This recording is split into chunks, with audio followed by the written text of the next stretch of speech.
During these hot summer months, the topic of hydration usually comes up, and on occasion one of our athletes may ask us, well, hey doc, is it possible to drink too much water? Hello, my name is Dr. Robert Bartosh, and the answer that I'm about to give you may surprise some of you, but yes, it's possible to drink too much water. As a matter of fact, there was a study that was recently published, the results of which were made known by the New England Journal of Medicine. And it stated in this, as a result of this research, it stated that yes, drinking too much water can result in death. Now, what they did in this study was they drew the blood from 500 individuals that had completed one of the previous Boston marathons. And this included the elite runners as well as some of the weekend warriors. And the results showed that of these athletes that were tested, about 13 to 15% of them were already in a state of showing signs of a condition known as hyponatremia. As a matter of fact, 3 of those individuals that were tested were in a very dangerous state. Now, I found this to be true in over 35 years of dealing with athletes. There is a surprising number of athletes, particularly those that are in events that involve running, our endurance athletes and our cyclists, who were actually putting themselves at risk by drinking too much water. So let me explain to you what happens here. Again, it's a condition that's known as hyponatremia. Now, it's like the mirror image or the opposite of dehydration. In dehydration, you have a lack of water, too little water. In hyponatremia, you're getting too much water. Now, the condition hyponatremia is also known as water intoxication. Water intoxication. And what happens is, over a period of time while the individual is training and or in his or her event, an endurance event primarily, they're drinking exclusively water. That's all they're doing in order to rehydrate themselves. Well, what's going on is because of the increase in the amount of water that they're drinking, it's diluting the blood plasma. That's the liquid part of your blood. It's diluting it, and as it's diluting it, or increasing that amount, it's also diluting the salt content that's in the blood. Now, when you're in a heated condition, when you're out there in the environment, not only is this person consuming too much water, but he or she now is also perspiring, and during the function of perspiring, they're also losing additional amounts of salt. When this happens now, they're also reducing the amount of what's known as electrolytes in the blood. Now, as this continues, as the body gets to a certain point in the loss of its electrolytes, it's going to adversely affect the brain and the brain's ability to function.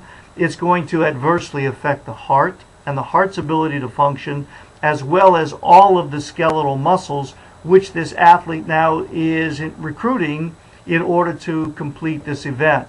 So what is going on is you're getting this malfunction in the brain, the heart, and the muscles. Now, the body, being fearfully and wonderfully made, and it's a self-preserving entity. What it's going to do is it's going to attempt to reduce the amount of fluid in the blood. And it does so by pulling this excess fluid out of the blood, and it has no place to put it but in the cells of the body. So now the cells that make up the body are starting to swell because of the increased amount of water. Now, this includes every cell of the body, primarily those of the brain. When this happens, when the cells of the brain start to expand and swell, it affects the brain's ability to create electrical chemical responses that the body needs. Your brain literally creates electrical chemical firings that operate the entire body. So this is impaired. As it continues, as the brain continues, these cells continue to balloon with the water, the pressure inside the skull increases to the point wherein you can have brain damage that results in permanent damage, and if it continues to a certain point, it results in death. Very frightening. But the thing is, it's totally preventable. Now look, the body is going to show you, it's going to give you some indicators, and you've got to be smart about this. And as I said, it can mimic, it's the opposite of dehydration, but sometimes you can get the same types of symptoms that are presented, the same types of warning signals that your body's putting out. So if you are in an event, if you're competing, or if you're training, and you start to get nauseated, or you start to get dizzy, or delirious, or you have confusion, or some loss of, you get this overwhelming sense of fatigue, what you need to do is to stop at that point. Look, you need to stop at that point, and you need to pass by the water station and get to the station where they're giving you the electrolyte drinks. That's what you need to do, because your body is talking to you. It's letting you know that it's in dire straits. And if you allow it to continue, if you're going to suck it up and push through it, it may result in permanent neurologic damage to you, and God forbid, it could result in your demise. And it needn't be. It doesn't have to happen. So look, this is what let me say what you don't do. In order to replenish this, in order to make up this deficit, you don't drink any sodas. You don't drink any coffee. You don't drink any kind of iced tea. Don't do that either. And, it goes without saying, but nonetheless, I've got to say it. You don't drink any alcohol. I mean, seriously. Those are all diuretics, and those are going to compound and accelerate the problem. So you don't do that. So what you want to do is this. You want to be proactive. If you're out training, getting ready for these events, you want to have with you some kind of a container that's available with a rehydration drink, or make sure that after you train, you have a rehydration drink available there in your vehicle. And during the event, you want to pass by some of these water stations. If you're conditioned, your body is you've already taken the steps to hydrate, and when you're getting thirsty, your body will let you know. But if you're starting to experience some of these other symptoms, every so often, maybe every second or third water station, pass by the water and throw down the electrolyte drink, or maybe combine the two, whatever.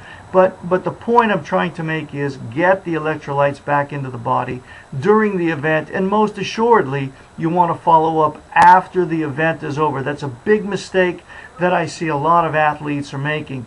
They don't replenish what they've lost during the event, and you got to do that. Now look, you can get these electrolyte drinks at your sports store, your grocery store, whatever. But a few months ago, we posted a video on our YouTube at Proactive Wellness, where I shared with you 2 or 3 different recipes that you can make at home of rehydration drinks.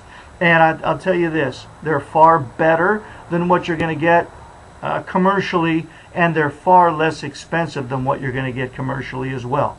And you can make them to suit you.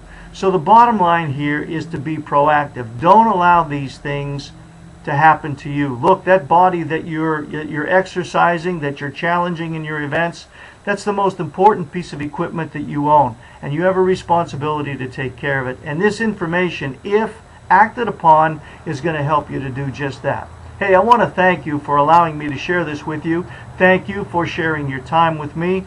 And until the next video, and as always, God bless.